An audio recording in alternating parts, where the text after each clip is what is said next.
I want to go on a rant today about racial preferences. So, I massaged this client and she didn't like my massage. She complained about me to the manager and told the manager that she preferred to be massaged by Caucasians and swore that she wasn't racist. It was her preference. The manager tried to get her to cancel her membership since none of the Caucasians wanted to massage her, which was their preference. So she asked my manager to ask us to reconsider and honor her preference. My name is Eric, and welcome to the craziness that lives inside my head.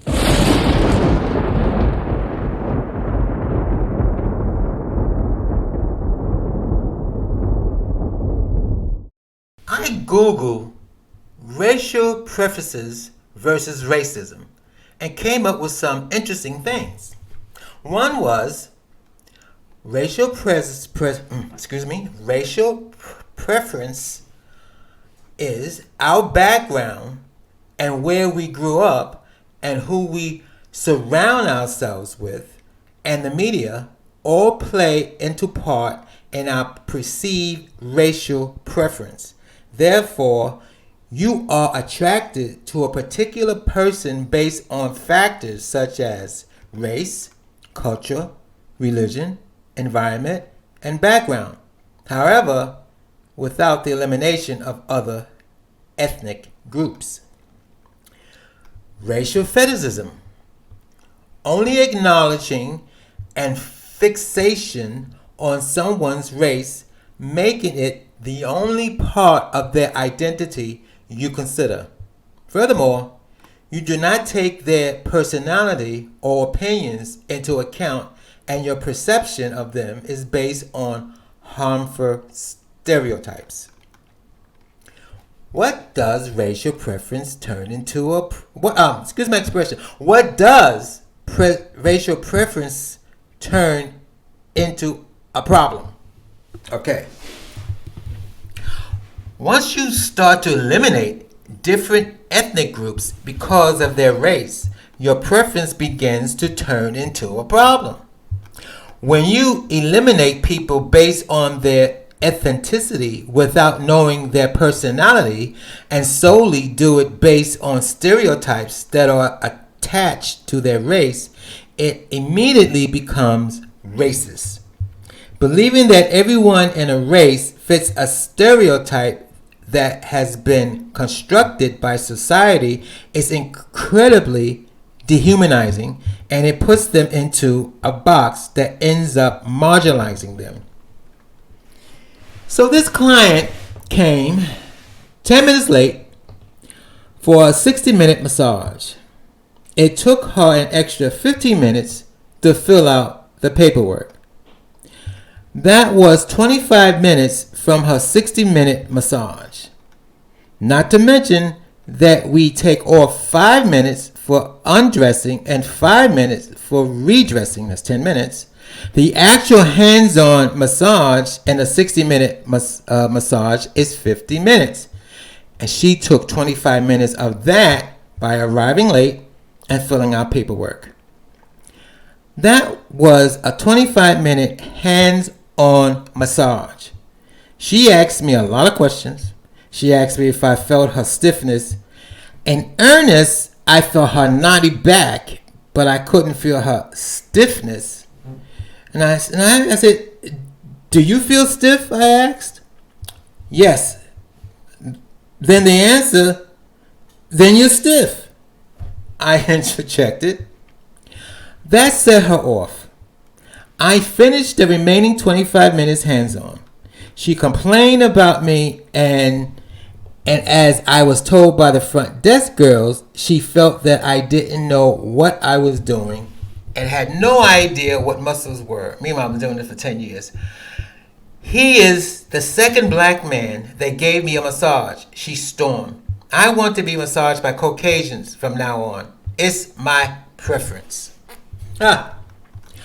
So I guess two black therapists who were incompetent in her eyes curse the whole African American race.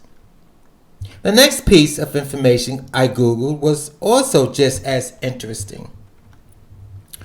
What if your preference is your own race? Firstly, it is important to remember that it is not a double standard when racial minorities make the decision to date within their race. Racism is power plus prejudice, and minority groups certainly do not hold nearly as much power as their white counterparts when using toxic stereotypes against ethnic minorities.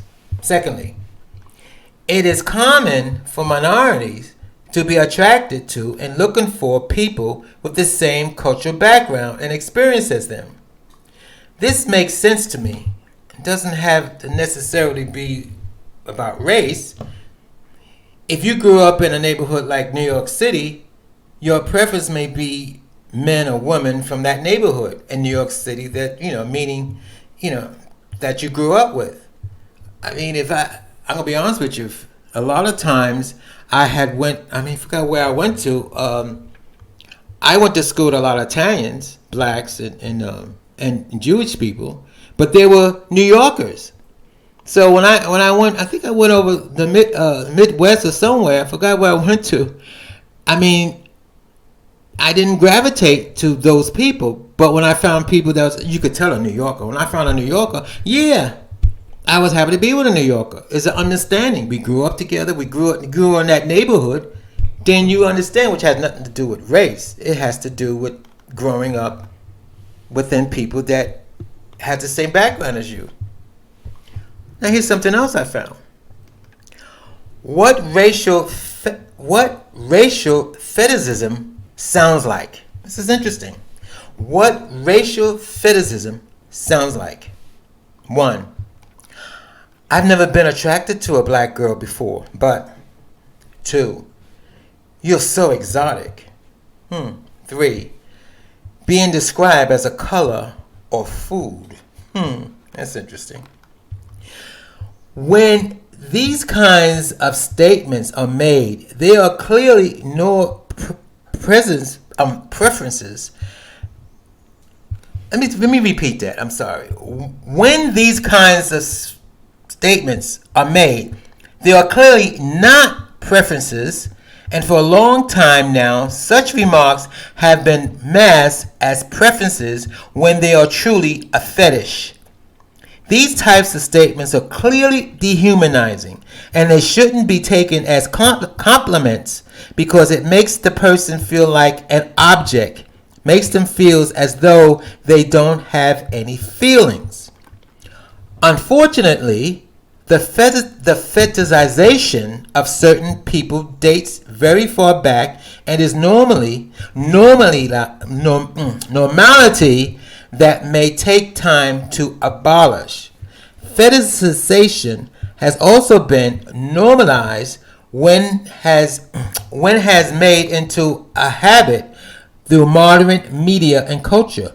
It is commonly communicated in mainstream music and all other social media. As expressed, you may feel that being fetishized is a compliment. However, it is vital that we remember that it is not. It may feel like it is because how society often doesn't see your race as desirable. Remember that you are unique and worthy, and you shouldn't let someone who is fixated on your race walk all over you. Now, I'm going to tell you something. I have really experienced this a lot, being black and 430 pounds. I'm going to give you an example. I met a guy back in had to be in the 90s. In the 90s, he was Irish. Was living in New York City. He was a transplanted Los Angeles, and we met. We met on the personal ad, and we went to dinner. And he was, talking to me about this and that, and he admitted that when he was in Los Angeles, he told his friends that he liked fat black men, and they made fun of him. So he told me that story, and then he said that now, mind you, He was in a relationship with a black guy. I mean, he took me to his house. When I went to his apartment. When I went to his apartment, he had a picture of him and his I don't know, his ex-lover or current lover, and it was a black guy, good-looking black guy, well-built. But that's not what he was into. He was into fat black men. He kept saying, "Oh, I love fat men. Oh, I love fat black men. They're so sexy. They are so exotic." And then I noticed somebody else he was dating that wasn't, fat. But I did got the hint that he would get into relationships with black men that are well built. But if he only want to have sex, he get off on black men like me. For example, I found out that when he had I think this was when cell phones first came out. He had my cell phone number, called me at work, and he was kind of like, I don't know what he was, but he called me because he was at dinner with his lover. That's the black guy he showed me a picture of. But he's been thinking about me. And he said, "I'm calling you. Don't get mad at me because I got you on my mind. I got you. I want you. I want you. I want this and blah, blah, blah. When are we going to meet again?" And I'm like, wait a minute. You're in a relationship with a black man, but you're in a relationship, forget about the blackness.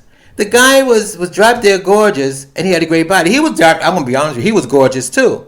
That was the whole thing when he first told me the story about coming from LA. When he was in LA, his friends made fun of him. He was a very good looking guy, very, very well built and well hung. And he was into fat men, fat black men. And those guys made fun of him. So he didn't want anybody to know that was his fetish. I was his fetish. I was what he so-called would like to be with. But society, especially in the gay society, if you tell somebody in society that you like ugly fat people, I mean, they're going to laugh at you and they're going to ridicule you. I understand that. But I'm going to tell you something else. It took me, now I was losing weight at the time. I was trying to lose weight anyway. But it took me a while to understand that. I'm going to tell you another story. Within the same, I met somebody else. Another white guy. We were dating and everything. He wasn't in a relationship. He was single. I went to his house and blah, blah, blah. We dated. We went to dinner 3 or 4 times. And then I had my car. And I was at his house, and he was a bartender. He asked me could I drive him to Chelsea for his job. And I'm going to be honest with you. I lied on the personal ad. I had my age as 30. I think I was 45 at the time.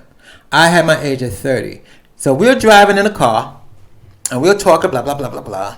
And it slipped out. My age slipped out. He got quiet. He said, "Wait a minute." He goes, "I thought you said you was 30. And then I looked at him and I said, "Well, I'm sorry, I lied." The guy blew up. "You mean to tell me that I've been dating a 45-year-old man?" He was 28 years old. So I guess he thought, well, he was dating an older man. He was 20. I must have looked 30 because we dated for like 3 months. I mean, I'm dating a old 45-year-old man. I'm thinking you're 30. And we broke up. Now, the interesting thing about Nathan, we talk about fetishism. Like I said, I have a fetish for hairy men. And Nathan was definitely the man of my dreams with my fetish. He was 28 years old. He was a school teacher. He was a math teacher in high school. Wasn't ugly. He was between ugly and good looking. So he was quite attractive. He had a football body. He was hairy from we had a bald spot all the way down to his toes, back and front, covered. As they say, like he had a rug He was hairy like a rug. He was really hairy. Nice body. He was built like a football player. And, oh, wow. Well endowed. I should have been madly in love with him. I wasn't. And we fooled around for a while. And I couldn't understand why I wasn't in love with him. Well, every time we have sex, during the sex, he would go, "Wow, you're so fat and old. God, you're so fat and old." He would say that to me every time we have sex. He would say that to me. He wouldn't say that to me when we having a conversation or on the phone, but when I get in the bed and we're doing it, he goes, "Oh God, you're so fat and old." So I stopped seeing him for a while, and then he called me. He said, "What happened? I haven't heard from you. And I'm thinking about you. I want you to come over." And I said to him, "I thought I was too fat and old." His response was, "Yeah, you are, but the sex is fucking hot." Okay.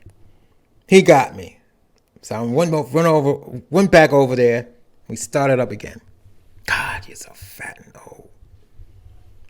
So this time,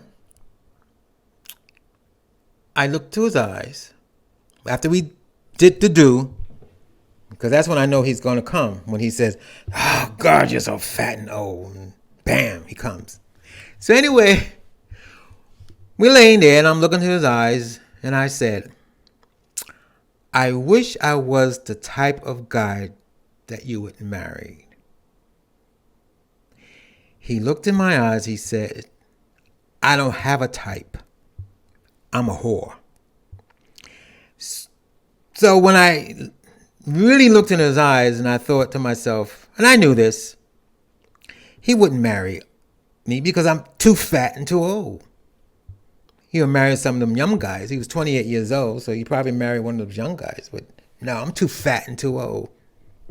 He didn't say anything about being black. Well, I'm going to tell you something. He was into black and Hispanic men. That I do know. I should say boys.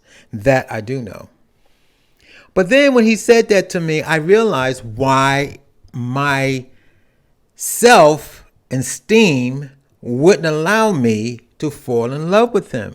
Why would you want to fall in love with somebody who keeps saying to you, "You're so fat and old"? I mean, that was in the 90s, maybe 20 years prior to that in the 70s. I would have done anything to be with him. Anything. You don't find men like that. They're not, how you say, they're not dime a dozen. Nathan was not the type of guy that was dime a dozen. "You so fat and old." I was only 45. He was 28 and I was 45. Well, it takes time to get your self-esteem. It doesn't happen overnight. And finally, I said, I don't want a man who wants me because I'm fat. I've had all those men who wants me because I'm fat. The only time they're with me, they want me because I'm fat. They want me because I'm fat because that's what they like to have sex with. Those same men wouldn't walk down the streets with me. Those same men wouldn't want to let his friends or family know that they're into big, fat black men. I'm a fetish. There was a saying when I used to work on Wall Street: men don't marry whores. Well, men don't marry fetish. Anyway, my name is Eric, and thank you for listening to the craziness that lives inside my head.